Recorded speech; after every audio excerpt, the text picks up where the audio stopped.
we decided to do another soft episode, and this is actually this particular one, this is our second attempt at it. There was a technical hiccup.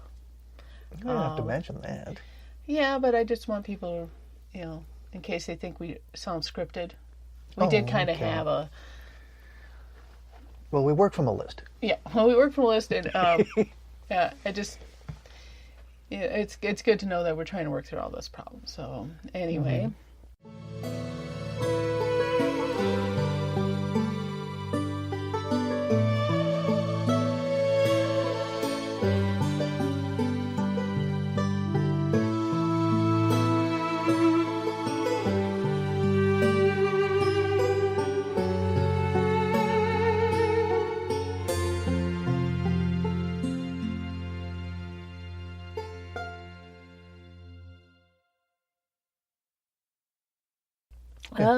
Welcome to Unearthing Upstate. Welcome. This is another soft episode.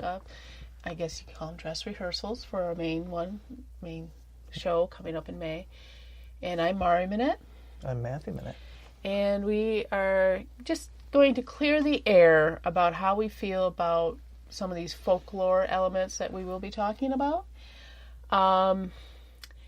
Because these stories are going to cover cryptids. They're going to cover folklore about ghosts. We're going to be probably talking about UFO sightings. And I think it's a good idea if people know where we stand on these particular subjects. So if anybody gets upset with us about the fact we're not really covering the paranormal aspects of it, we can refer back to this episode and say, this is what you need to listen to. So on that note, might as well start with the big one. Ghosts.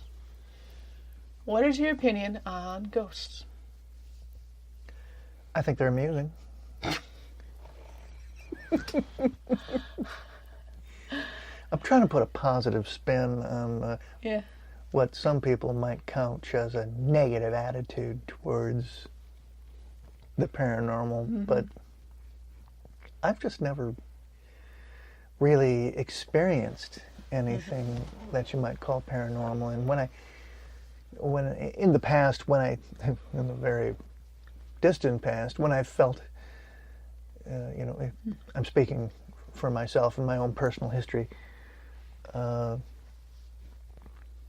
when I've experienced things that I thought maybe were paranormal, it turns out it wasn't.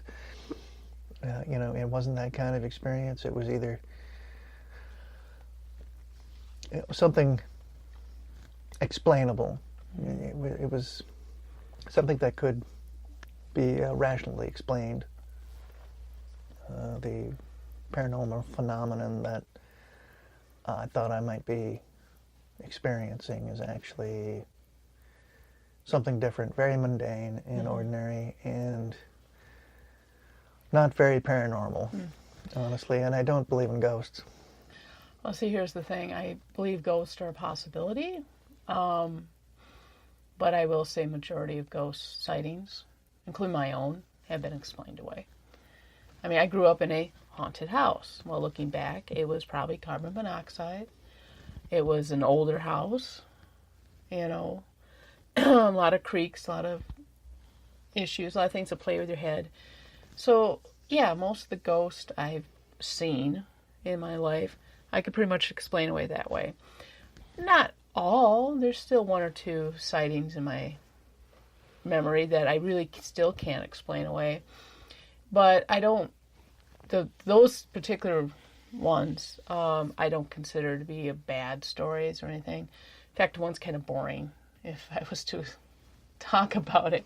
But I've never had the explanation. And I think ghosts, is a possibility, but please use all the explanations up first before I will say, okay, it might be a ghost. If you're just going to show me a picture of an orb and you're not going to accept that was probably dust particle too close to the focal point of the lens, there's no use talking to you. Your mind is set what that is. And that's really cool you caught that on film or digital. But at the same token, all I can see is the dust particle. I don't see it as proof of ghost. Carbon monoxide's a big one. I think anyone who has ghost experience, get your house checked for carbon monoxide first. It could save your flipping life. Because carbon monoxide will cause severe hallucinations. There's an example, it's up on Reddit, and it pops up in Listverse and all these, of a guy who was waking up, and he'd find these weird notes around the house, and it was things like, our landlord doesn't want me to talk to you, I think we're ill. And he reached out to Reddit and started figuring out what the heck is going on. Somebody playing a joke on me or something? And then somebody asked him, had he gotten his place tested for carbon monoxide, because it sounded like an hallucination you could have under carbon monoxide. He was literally blacking out and trying to leave himself notes to warn himself that there was something wrong. Oh. I mean, this is how strong, carbon monoxide can affect you. So I think the first thing, if you start seeing ghosts in your house, get tested for carbon monoxide, because you could have an old furnace that could be leaking, And if after you've done the carbon monoxide, there's no dust on the part, if you've done everything you can to, every explanation, and you're still having a ghost problem, then then you've got to probably don't have a ghost problem. Maybe. But you've got to really, put everything Or maybe you have another kind of problem. Yeah. And ghost hunting, to me, it would be fun. Yeah.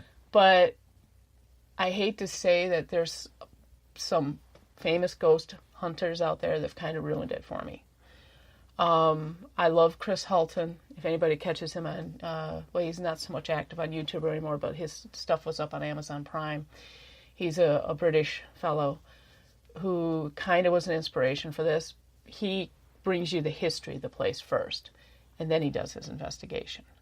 And he doesn't have, he does do some EVP. He does do, I haven't seen him do the spirit box, which, thank you. That thing's annoying. And EVP, I can take or leave EVP. To me, it's just your brain trying to find patterns. Because if you block out what they, if they put up on the screen what they think it is in letters, don't read it. Plug your ears if they say what they think it is, and then listen to it, and you're not going to hear anything. You're not going to hear what they say. As soon as they put that suggestion in your head, you're going to hear it. But what I also like about Chris's videos, when he does these investigations, he does a very good, thorough job, and like I said, explain the history of the place, and then he's not excitable. He goes through and he's meticulous about how he does this. And I think some people watch him and go, he's boring, but actually that makes more sense to me. If you're going to do a ghost hunt, then get everyone all excited to the point where they're jumping and pointing and, everyone gets... something gets pushed down by a breeze and suddenly they got poltergeist activity. It's ridiculous, That's probably why I like BuzzFeed. Chris, he's the self-identified as a clever man. Yeah, he calls himself the clever man, and then, of course, there's BuzzFeed Unsolved. Person who's sensitive to things like magic and the paranormal. And then there's BuzzFeed's Unsolved, which is hilarious. They do fun stuff. They do go in with, the tools. Spirit radio, thank God. Sean's sitting there, or Shane, sorry. Shane's sitting there rolling his eyes the entire time they're doing the spirit radio, I love that. And because you got, Shane the skeptic and Ryan Bagara, who believes. And they actually work well together. I enjoy watching. Ryan's a bit skittish. Ryan is a bit skittish, but he's not. But not to a point where he's annoying. Yeah, annoyingly skittish. He gets himself scared, but he admits he's scaring himself. I think he knows his limit, and then and Shane is a nice grounding element to it. Shane's dancing on the Goatman's bridge, saying, "I disrespect your bridge," Respect your bridge, goat man. Now slap leather. It's a good combo. I like them. But again, they also talk a lot about the history of the places too. Yeah. They go into why they're there, and I think there's a lot of ghost hunting shows have forgotten that the reason you're there is this place has a history. Yeah. And maybe I don't want it explained in 2 minutes, and then you spend the rest of the 40 minutes of your show jumping at shadows. I was about to say that, yeah. You know, and that's what's kind of ruined the ghost hunt for me, is that... Because I find the story behind the location far more interesting than the actual haunting. Yeah. And sometimes the story, as you'll find as we progress through this series of episodes, the history, I mean, we've got one coming up about the Potato Hill Killer. And that's a true crime story, by the way, and that's far more chilling than any of the ghost stories, legends and stories that have built around it. Yeah. And it's very strange how one ghost story from one location will meld into another location, and you get a combination of ghost stories, and they're like not even related. The history of both the instances are not related, yet they come together. We're going to have tons of white ladies. We're going to have tons of weeping women. We're going to have tons of children murdered in a school building. That one was that was a surprise to me. As many ghost stories and urban legends I had read, I didn't realize how many massacres in the schoolhouses there were. I know, yeah, they're so prolific. And that was a bit shocking. I was like, wow, I never made the connection. There were so many of those. And they're always one-room schoolhouses in like the late 1800s too. So, because we do have real school massacres, but these are totally different. Okay. But yeah, it's quite interesting how the folklore keeps appearing and keeps repeating it in totally different locations.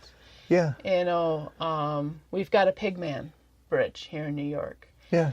There's a Pigman Bridge in New Jersey. There's a Pigman Bridge, you know, there's Pigman roads and Pigman bridges almost all over the United States. And then when you hear the stories about the real pig people... Yeah, like the one I heard about the guy in Texas. I mean, it's even worse. It was more chilling than any of the urban legends about Pigman. So, yeah, it's quite interesting how things keep repeating, you know, and... I find the real specters far more frightening than the legendary ones. Yeah. And then, well, related to ghosts, I think because our view on ghosts, we could pretty much say poltergeist. Both of us are no on poltergeist. Mainly because most of the famous poltergeist activity has been proven to be someone in the household causing the poltergeist activity. What I mean by causing, I don't mean they've attracted the poltergeist, and the poltergeist is centered in on them as a lot of paranormal investigators will say. No, I mean they are physically causing the poltergeist activity. They have figured out how to crack their knuckles, so you hear knocking. They have, you know, figured out how to throw their voice in a demonic voice. You know, my God, you think with all the death metal I listen to, I could do that, but you know, I can't do a death growl. No, I can't. There is no Dana, only Zool. There you go. So, just too many of them are proven to be frauds and hoaxes. And I don't think they set them out to start, you know, just to fraud people. I think what happened is it was a way for these kids to get attention and to also kind of screw with the adults. Yeah, I do. I think especially to screw with people. You know, so there's that. You know, a lot of this poltergeist activity happened back in the day when there was, you know, no internet. Yeah. You know, nothing like, you know, a game console or anything. You're getting poltergeist videos on YouTube. Nothing to amuse themselves otherwise. Yeah. A lot of the poltergeist videos you find on YouTube, I can't even watch anymore because they're not even trying to hide the strings. I mean, there was a really cool one that happened in an office building, but the way the computer screens turned on, you could tell it was an after effect. Yeah, really. You know, so I can't even watch those videos really anymore because it just, I'm like, God, can you even try to hide the string? You know, microfilament. They must have had to shop around a long time to find a strong enough fishing line in order to make some of this stuff float around. Right. But some are well done. But it's very entertaining. Pretty obvious once you've seen how they do it where it's done. You know, Poltergeist is right up there with demonic possession. Well, I don't believe in angels and demons, so... Yeah. And I know you don't either, but that's the end of our angels and demons discussion. Boom. That's it. Let's talk about something more plausible. I've also experienced this. Mm-hmm. Large cats. Where they're not supposed to be large cats. Oh, yeah, okay. I had a large cat sighting. Now, how is it that large cats wind up on this list? Because a lot of people are told if they see something that looks like a cougar, where cougars are not supposed to be, they're told, you're an idiot, you don't know what you're looking at. It's just a house cat. Or it's just like a lynx or something. Lynx don't look a thing like cougars. Lloyd looks more like a cougar, but there's no way in heck I'm going to misinterpret Lloyd as a cougar. No way. First of all, he's too derpy, but Right. But my big cat sighting happened when where I worked. I had to go out the back door quite a bit for my job. So out our back door, we had a drainage pond, and it was surrounded by, chain link fence, and there was a woods off to the back, and there were posts on the next property, kind of marking where the next property line was, and these were like wooden posts, probably about 4 feet tall or so. And I'm out there one day doing what I'm supposed to be doing for my job outside. And I happen to look over across the receiving pond, which is the receiving pond was probably 75 feet. It wasn't huge, about 75 feet wide. Mm-hmm. And there's a cat along the tree line. And first I'm thinking, oh, that's a pretty kitty. Mm-hmm. Look at that pretty kitty. Yeah. And then a friend of mine comes out, he's working with me. And he looks over and sees the cat too. And he's like, man, that's a big cat. And as we're discussing it, it dawns on us, especially when he figured out how tall the posts were as compared to where this cat was, that cat was standing probably about the size of a pit bull. I mean, it was big. It was huge. I mean, when you factored in the distance and everything, it was probably about the size of a pit bull. And so that was definitely not a house cat. Even if it was a Maine Coon or a Norwegian forest cat, they get big, but not that big. Mm-hmm. And to this day, I don't know what type of cat it was. I didn't get a very good look at the tail. It could have been a bobcat. It could have been. It could have been. But that was my big cat sighting. And there have been a lot of people who have, reported, hey, I saw a big cat. I saw something that looked like a cougar. I saw something that looked like, North American big cats that we do have in the United States. They're not saying they're seeing a tiger. They're not saying, oh, I just saw a lion walk down the street. Actually, if you saw a lion walk down the street, I think people would be more concerned because whose exotic animal just got out? You know? But somebody's ragdoll got out. I mean, quite recently, there was all these sightings of a mountain lion somewhere here in New York. I wish I could remember exactly where. And the people were pretty much wrote off as like, you don't know what you're seeing. Yeah. Somebody catches it on the trail cam. Yeah. Tell me that, and then they take it to the Department of, the DEC and go, what is this on my trail cam if it's not a cougar? Yeah. And I personally think they are coming back into their areas where they can, which is good. It means we're doing conservation right, and these big cats are coming back to where they're supposed to be. And there's something for them to eat. And there's something for them to eat, and they hopefully can sustain a population. Yeah, and no one's seen them digging through the trash or anything. They don't scavenge like that. No, they're active hunters. I would still watch small pets if you had one in the area. Yeah. I mean, we don't let our cats out anyway, but, if you're the type of person to let your cat out, and there's been sightings of a big cat, don't let them out. They're a meal. You'll definitely, exactly. And you'll definitely be able to tell the difference between a cat and a bear. Yeah. Because a bear will go foraging through your trash and looking for something to eat, whereas the big cats won't. And I'd like to relate a story. It's on the subject of large animals. That time when we were living in Rhode Island, in Providence, and it was during our first year there, and I was coming home.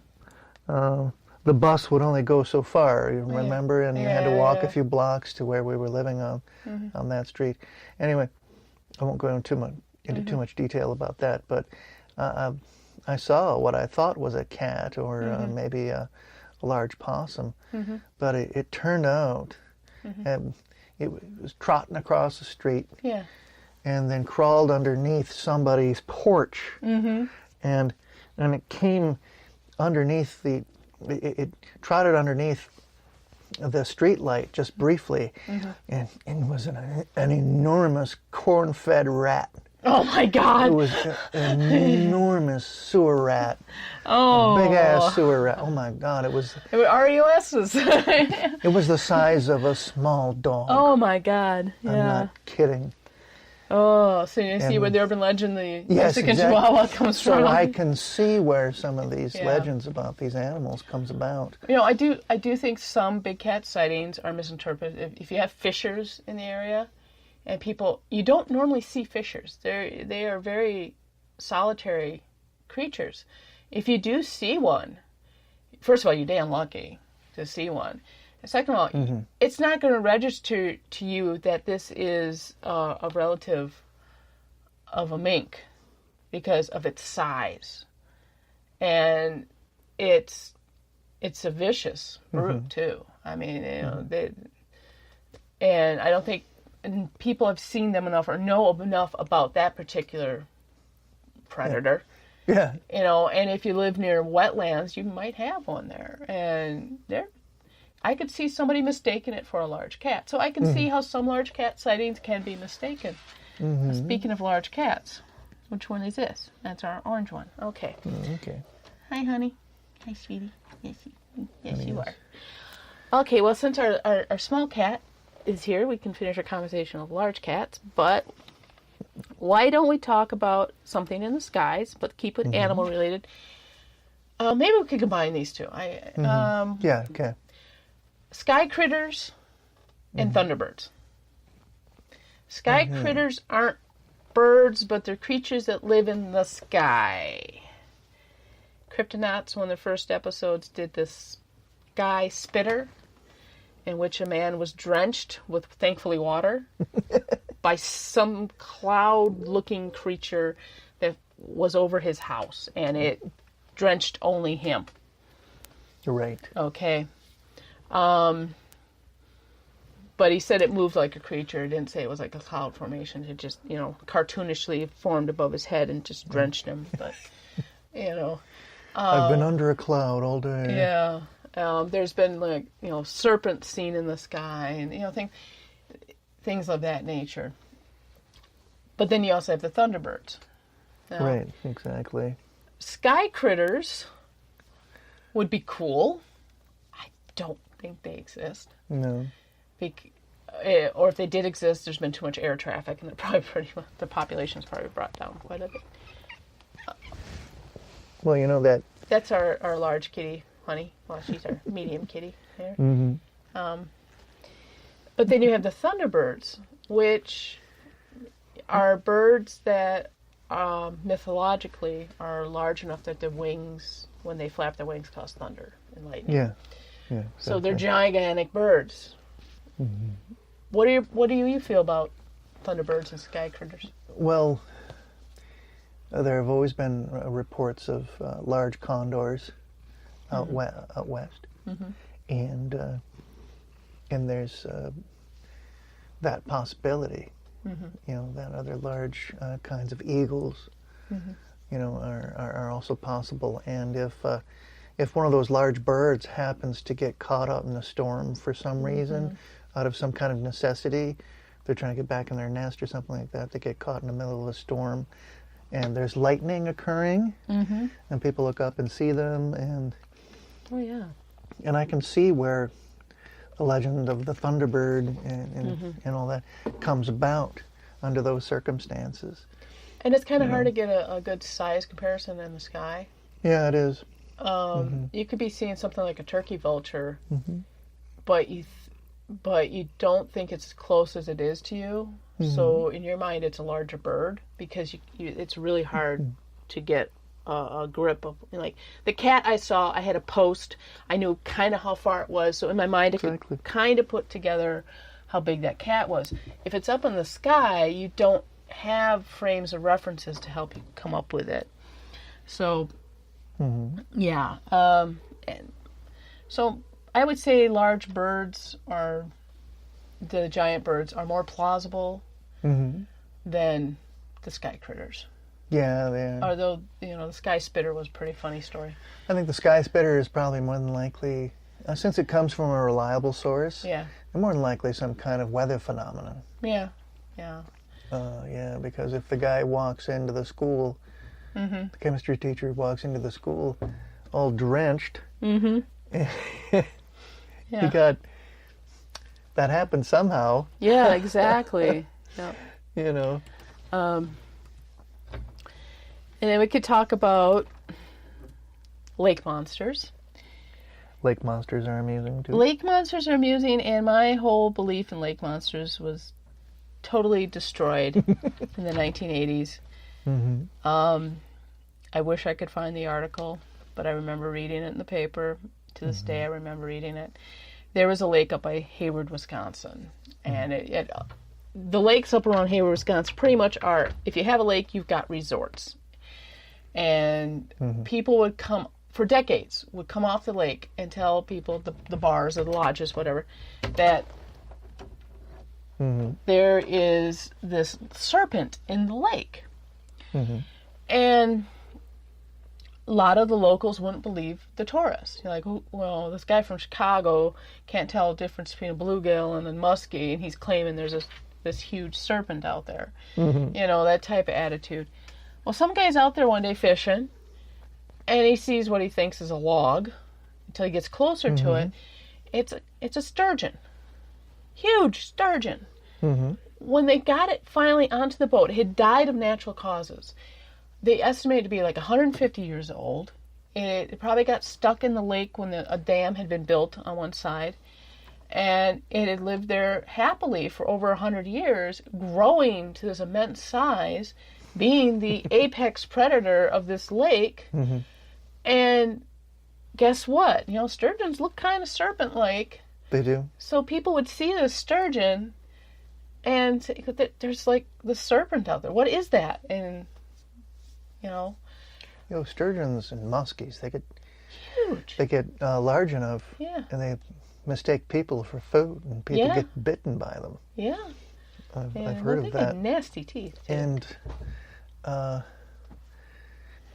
ichthyzoologists, people who study fish, will tell you that certain species of aquatic life will grow in relation to the size of their environment. In other words, if you put a fish that's potentially going to grow large into a that's that's supposed to live in fresh water. The idea of cryptoids coming from salt water, swimming, using the rivers and whatnot to swim to freshwater lakes and thriving, that's just not going to happen because it's the wrong environment for them.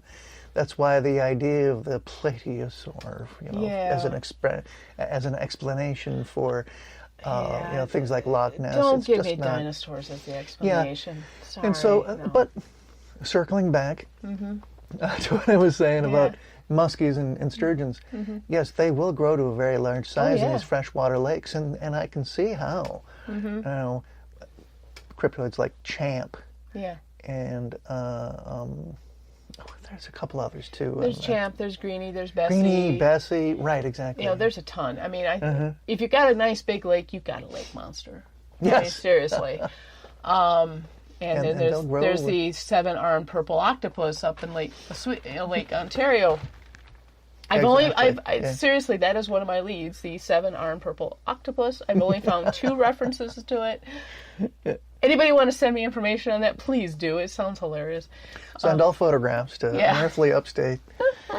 But I think lake monsters are plausible, but they're all misinterpreted. They're misidentified. Yeah, they're really not. The lake monsters really aren't cryptids. They're something that we're already aware of. It's just lives. We're seeing possibly like a giant version of one because it's allowed to grow that big.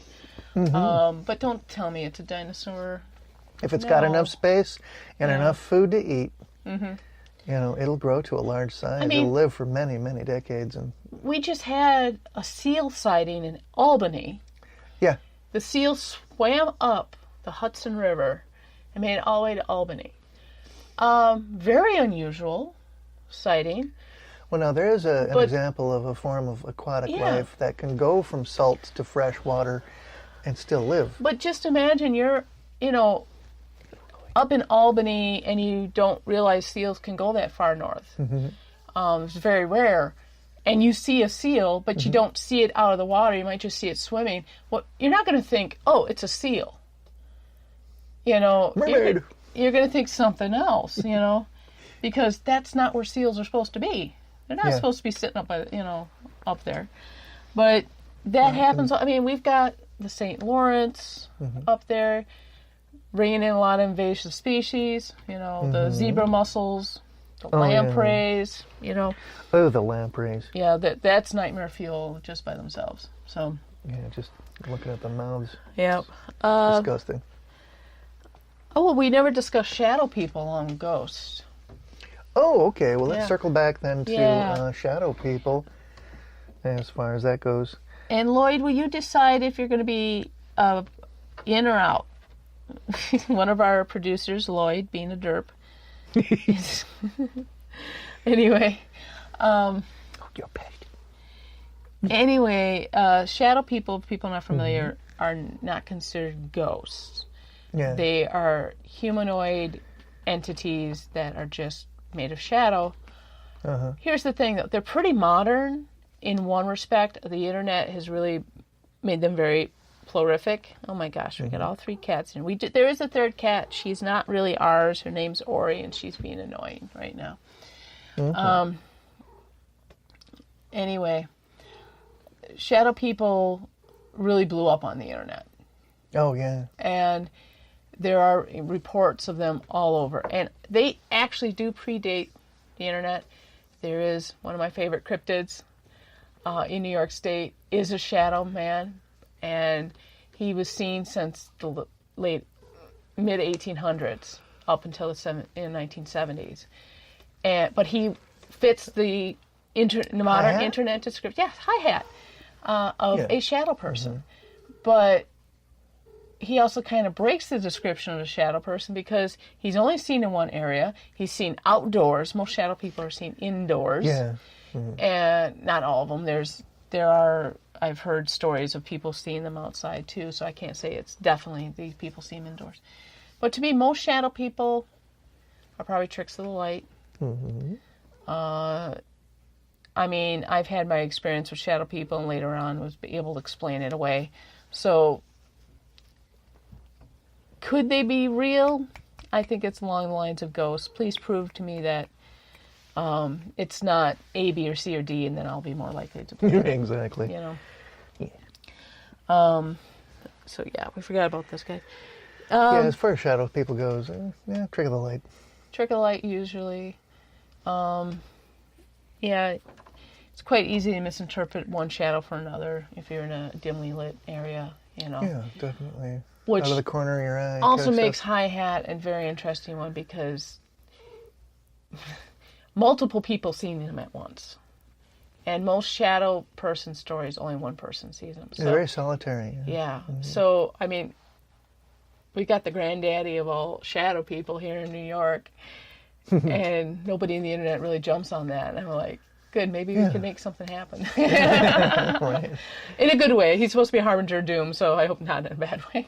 Anyway. Kind of like that cat that sits on people's laps in the hospice. Yeah. Thank you for listening to Unearthly Upstate. You can find us on Facebook, Twitter, Instagram, YouTube, Patreon, and on our webpage. We are on iTunes, Spotify, Spreaker, Stitcher, Podbean, and Google Podcasts. Please like, share, and review, and if you really like us, tell your friends. Unearthly Upstate is an animated Lyre Media production. The show is produced by Matt and Mari Manette, with purring provided by Honey and Lloyd. Research and writing done by Mari Manette.